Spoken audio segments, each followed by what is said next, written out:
আমার প্রাণ কোথাও তো মা হয়ে গেছে। আচ্ছা ঠিক আছে আপনার সাথে আমরা পরের জায়গায় থাকি, কালকে হাওলাত করে দিয়ে টাকা নিয়ে আসে, মানে সমিতি তুলে ব্যাটারি লাগাইছি, কালকে লাগাই একটার সময় বাড়ি গেছি, দেড়টা দুটোর সময় বাড়ি গেছি।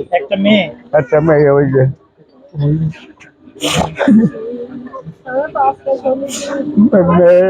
মেয়েটা কালকে এসে বেড়াতে আমাদের এখানে।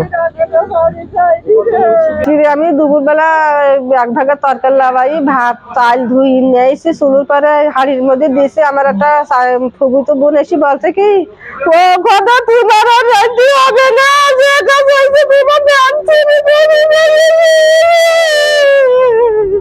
আর আমি আমাকে কাঁদতে কাঁদতে জ্বর মারি শিখিনি। আমার স্বামীটাই আপনার মতো ধরি, আর বুকের মধ্যে শ্বাসকষ্ট, বুকের মধ্যে ঘা, পেশাবের নাড়িতে ঘা, আবার হাতে হাত পা জ্বলে, টাইফয়েড জ্বর, আমার যা কিছু ছিল সব শেষ। আমার 5টা সমিতি, আমার বোনের বাড়িতে টাকা তুলি নিয়েছে, হালাত করে নিয়েছি, কত কথা শুনি। তাই কালগিরি বিয়ে এরকম সময় বাড়ি যায়নি, আমি ভ্যানটার ব্যাটারি লাগাইতে লেগেছে, আর আজকের এইটা হইলো।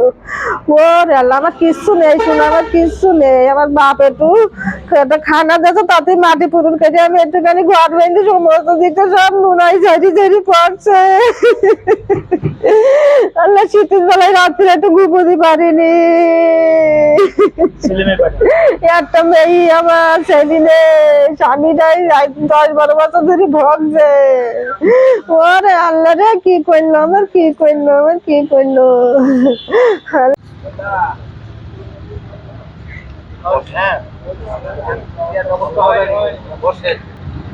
আমার প্রাণ কোথাও তো মা হয়ে গেছে। আচ্ছা ঠিক আছে আপনার সাথে